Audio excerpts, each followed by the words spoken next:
What is up, guys? Today I have an amazing deck for you to try early season ladder with. It's a very good deck, extremely good on offense, has the balloon, has the minions.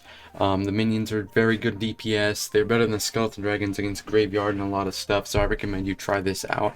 I'm going to showcase some very good games I had with it. I even beat Egiant twice, and I didn't even have a building, so it's a very, very good deck. Skeleton Army is I'm still warming up to Skeleton Army, but hopefully I'll get better at it, and I'll see if I want to maybe try this deck in grand challenges. Hope you enjoy the video. Hit that like, subscribe. We also have a Discord server that's really dope. Hit that link in the description to join it. Hope you enjoy the video. First, we're in the first matchup against E-Giant. This deck kind of scared me because I knew for the whole time that he had E-Giant. Like, after he played a certain amount of cards, I was like, yeah, that's 100% E-Giant, so I was just very scared. Try and see that card. So we just go lava here to respond to Barbell. I've got the bomber Inferno Dragon. I don't have a building in this deck, so right now this hand is fine and perfectly fine. The only thing we're missing is Fireball, but that is okay. Here we just go in with the bomber there, and then the balloon. The bomber to make sure that the Dark Prince doesn't do too much damage. We're not completely sacking the bomber, and also he can't pressure opposite lane while we have a bomber down. Or he can, but it won't do as much. And so there he does go ahead and use the lightning just to save his tower, I guess. And it works, but a little overcommitment. And that's good for us because now we're up damage and we're tied in elixir. We're like half an elixir. Okay, now we're up elixir. So ultimately it finds an area there. I used the Skeleton Army. Sadly it didn't pull the Barbarian, but I don't think that's too big of a deal.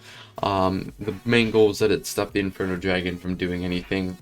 And also, the Skeleton Army doesn't really get much use in this matchup. As you can see, it just gets, like, demolished. And finally, we do see his E-Giant come down. And I'm just... What do we do? What do we do? Maybe we try and tower trade. I was thinking at this point we could try and maybe bait out his balloon spell. This matchup is really hard, even with Classic, because he has the Mother Witch and the Inferno Dragon and the Cage. So definitely never go in Lavaloon while he has Cage, but here I'm thinking if he wants to use Tornado, I'll just use one of my cards. And so that's just a little annoying there, but we do manage to take his tower. I fireballed because I wanted to get rid of the Mother Witch, because I know I can stand a chance if I maybe tower trade, but definitely I don't stand a chance if the Mother Witch spawns like 30 Royal Hogs on me. And so the Skeleton Army there, they just do enough so that I don't take as much damage as I would have if I didn't play them. So they achieve their purpose. And here it's kind of scary, so I go with the lava. And I'm prepared to try and take this out. And we do take most of the Dark Prince out. I think the minions keep chasing it, which is actually really nice. And I go with the bomber, I believe, here.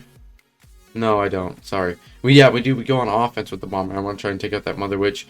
And he does get the fire the Barbarian barrel down in time, but it doesn't really matter because at that point the bomber done its job. Just get the Mother Witch off the board. And here I'm thinking the only way we can do this is if we outrun him, because he can't stop Swarm. He wasn't back to his Mother Witch, and now he can just fireball, kills all the hogs and everything, and now he can't take our tower. So that's how you have to play that matchup. Enough defense so you don't get 3 crown, but you also have to play extremely offensive. And just, oh, we almost got the 3 crown there, but sadly it didn't work. You've just got to play really offensively and kind of pay attention to how we can kill your cards, and then try and come up with an offensive plan like I did there that bypassed his defense. Here we have quite actually an annoying deck. This is a popular-ish deck, except I don't think it has poison. I think it has like fireball arrows or something.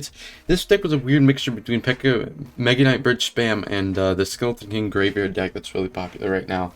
Luckily for us, it was not that deck. But the Mega Minion and the Ewis come down, and I'm thinking it's probably like Giant Double Prince or something. It wasn't, though, and I found that out the hard way. He played a Skeleton King. We actually took a lot of damage early on in this game because I played it kind of poorly. I'm a little new to this deck, but it's fine because I understand the fundamentals of it. Here we were just trying to take advantage of the fact that he doesn't have a reset card. And then I played the bomber as well to try and take out the skeleton so that the Inferno could get value. Sadly, it didn't work as well as I wanted it to, because now he's back to his E-Wizard. And he kind of just takes out everything.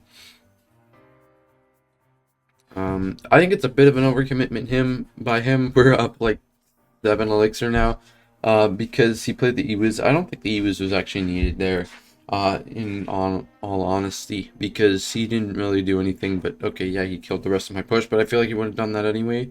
So here we're kind of leaking because I really didn't know what to play.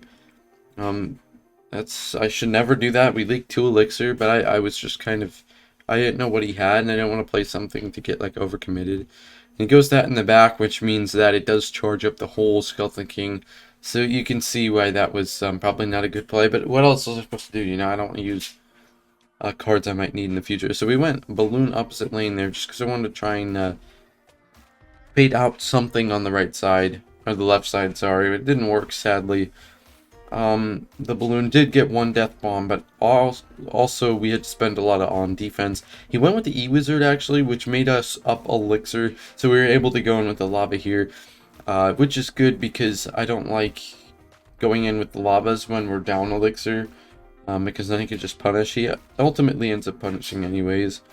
We go with this there, and at this point I knew that we would probably lost this tower. It was gonna be close, but that tower is just really looking bad right now. And he goes with the E-Wizard as well, but I just snowballed it as fast as I can because I knew the only thing he had was a snowball for it. I mean, sorry, poison for it. And then we get 2 balloon hits and a death bomb, and the Inferno Dragon has to be responded to as well. So when we go in with lava minions, my whole plan is just, you need to get damage fast so that he can't get on my side of the board. That was the plan, and we go with the snowball there, and we don't hit the Ewiz, but it doesn't really matter. Right now, what I'm just trying to do is stall this Skeleton King for as long as possible so we can get Fireball and Death Bomb on his tower. And all we need here is just the Fireball with the Lava Pups killing the tower, which is very nice. And as you can see there, this deck doesn't have the most defense, but the Inferno Dragon and the minions, if you play them right, should be able to stall long enough for you to get that dub. Alright boys, I promised you another E-Giant matchup in this one. This one isn't actually a normal E-Giant matchup. It's Egiant Sparky, Minion Horde, Inferno Dragon. It's really weird. But we were still able to win it anyways, which is crazy actually, in my opinion. I forgot to take the mouse off this display capture. You can see my mouse. It's kind of weird, but whatever. Anyways, what's going on here is he goes Sparky, I go lava.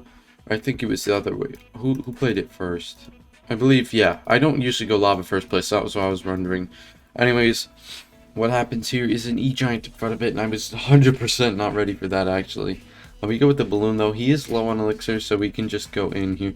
And actually, the skeleton army might have been a good play to start off with. But I kind of just wanted to. I was like, this E-Giant's probably going to take my tower anyways, so there's no point in rushing it. A bad snowball from my part because the death bomb would have killed the minion hordes, but I kind of played it before I figured out the death bomb would have killed it. As you can see there, he does zap though, so we are up an elixir, which is nice. And I play minions there because I want to try and get him to play something. He does play something in Tornado. So I was thinking, oh, this is going to be good. If he goes in with another E-Giant, then he won't be back to Tornado. And then it hit me that it probably wouldn't matter because his cycle seems so expensive that he's probably not going to get to another E-Giant anyways. Until he has Tornado back. Much less the fact that maybe he's not stupid. Maybe not all E-Giant players are complete nummies. And so the bomber really just hesitating right there got really annoying. And we didn't play anything there until he used his ability so that we could try and prevent some damage. And we do, but here it's just not looking good because he has an Inferno Dragon down. But we do use the snowball, I believe, to get it retargeted, and it works. He goes with the minion horde though, but most of them die to the death bomb. So we do get some damage. We got like 1,000 damage, which is equal to what he did. We want to be more ahead of what he is, but it's unfortunate there. Because if you're going to tower trade, you always want to make sure you go. You have a sure tower trade. Because if you think you're going to tower trade, then you just end up not tower trading. Because, oh, oops, the queen. Here's a really high IQ play. I was going to go with the balloon over here. And then I'm going to try and break through here. I'm going to act like I'm playing a bunch of defense, and what he's going to do is he's going to punish really hard. And as you can see there, the lava makes the Princess Tower lock on to the Lava Hound, instead of the balloon minions push over there, and then we just play a bunch of defensive cards to stall for time, because I knew that minions balloon push was going to do a ton of damage. And there we go, boys. If you did enjoy that video, hit that like button, subscribe. Let me know how you think about this deck, and I'll see you all in the next video.